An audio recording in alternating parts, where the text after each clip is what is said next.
Hey guys, Ben African Cichlids here. Today I thought I would do a video of the canister filter that we use on some of our tanks for the breeding groups. Which one that we own is the best. But first, before we start, please like and subscribe. So the first canister filter that we're going to look at is for the Trophis Red Rainbow Kazanga that I have in this 90-gallon tank.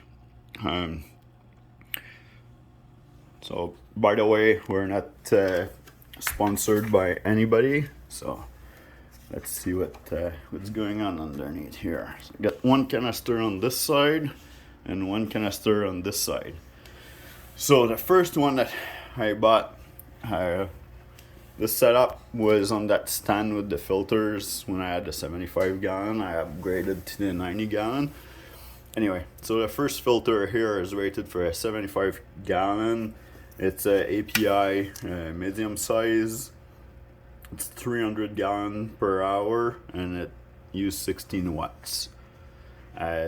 This filter here has been a pain since the beginning. Like, I would never buy another one of those.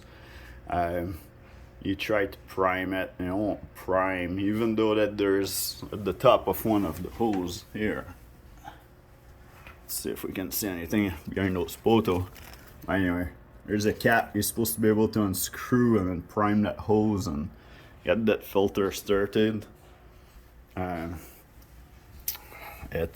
You can do that if you unlock the filter here and then it close up those hoses, and then you can prime that.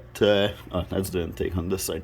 So you can prime that intake hose, and then you screw back on the cap at the top, and then you put that lever down, and it's gonna suck in the water that's in the pipe, and then hopefully suck in the water up the intake all the way to the canister. This canister filter, like, after it was primed that first time there, like, if we lose power or anything like this, it'll stop working. And the only way that I find that I can get it going again is by actually, like, removing it and then emptying the water out of the canister itself.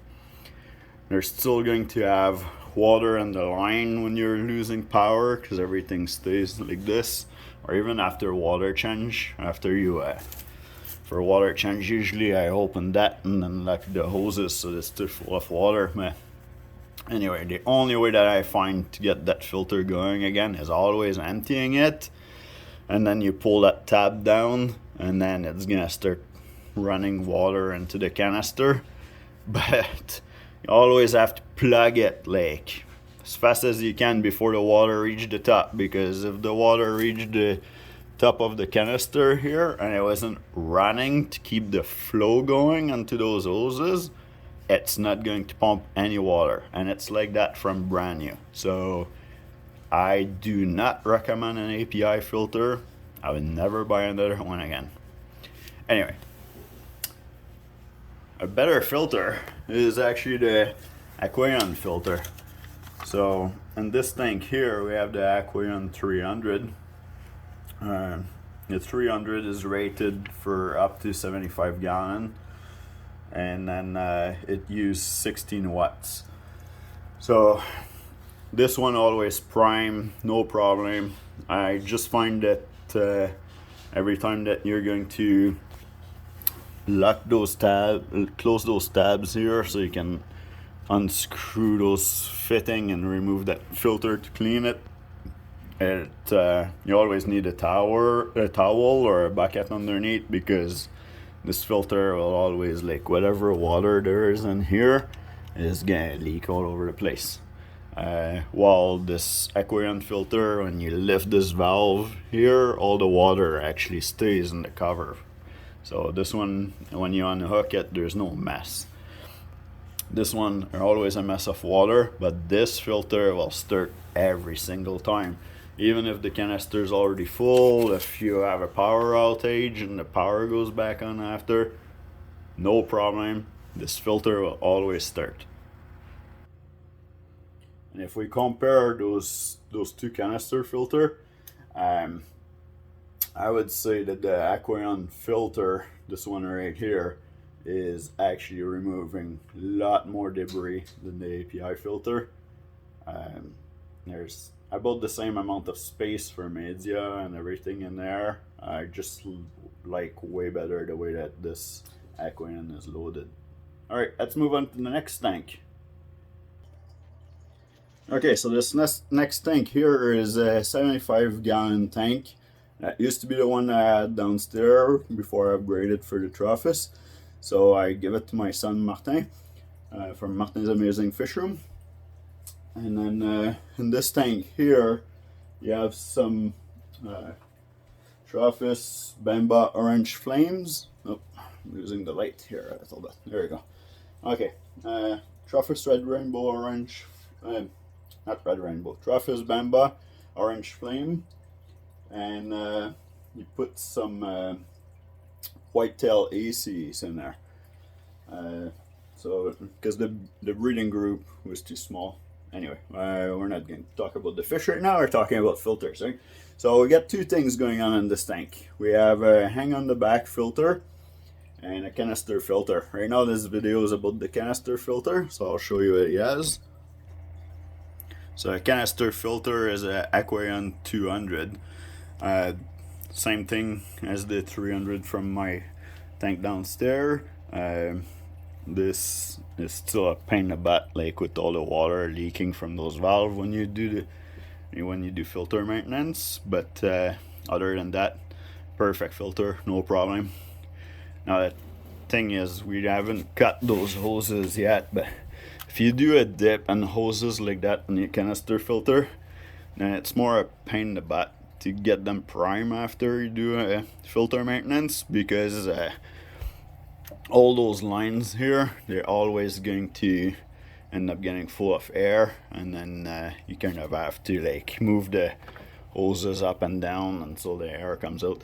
It's mainly because we do water change in the same time usually as we do the maintenance. And then when we do the water change, usually the intake for the filter is going to get under, the water is going to be underneath the intake, so there's air coming in, and air coming in that pipe here for the outtake.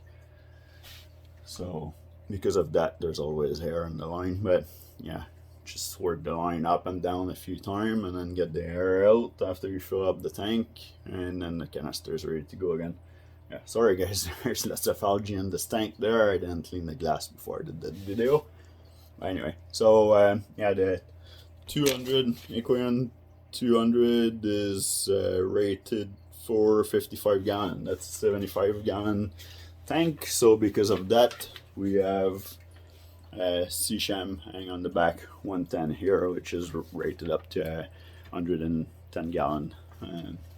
So I have more than enough filtration in this tank. Actually, those filters don't get dirty that fast. And yeah, both great filters. I'll show you now the next one we have. So the next one here is in that Tambuna tank, which have the Solosis. Pseudotrophes solosi, and we have some white labs in their species in Cali. So here I'll go and see what canister we have in this tank. So the canister's under here. Oh, you guys saw my notes in the corner. So the canister's underneath there. That's actually a fluval tank, and the fluval tank is come drilled at the bottom, so it's hard to see right now. There's another light I can put on for you guys. Oh, blue. Let's see. There we go, white. Okay, so now there's the two output with it comes right from the bottom glass. And then intake for the filter is right here with this trainer here. So this tank can actually get pretty low and still have water going through the filter. Yeah, don't get cut like us. One time actually we had a little issue. We actually put the output filter, we put them down a little bit too much because the water level was down. And because we did that, I actually stopped having water agitation at the top because we didn't have the bubbler back then. So our bubbler is the backup now to have water agitation all the time. And yeah, anyway, you can look at my other videos. I got something about water agitation and air exchange and all this. It's a good thing to know. Okay, let's go back to that canister filter there. That's what we're here, right?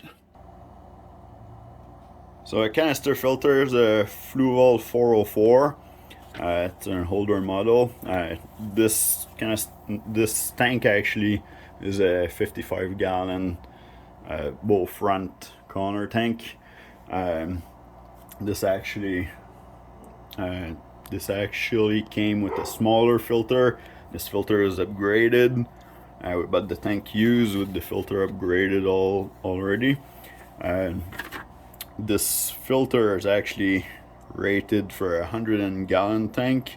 It push 340 gallon per hour, and it used 23 watts. This filter is the best out of everything that we have. Really easy to maintain, easy to plug. There's no mess when you unhook everything. So there's two levers on there. First lever is actually to lock up the water going to your lines, and then the second lever is actually to push out the whole connection from it, because there's a seal underneath here too. And then there's a primer on the side there. I never had to use the primer. Yeah, there's a little bit of air at the top there. That's why when I remove it, you hear this. But yeah, there's no problem with this filter. It's just from the last maintenance. I guess we still have a little bit of air in it.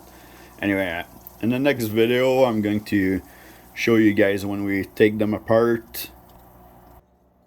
Yeah, if you're interested, I'll show you when we take them apart and when we do the maintenance on it. This filter, they are definitely the best. It sucks so much dirt. There's actually we never had to vacuum in there. We vacuum anyway.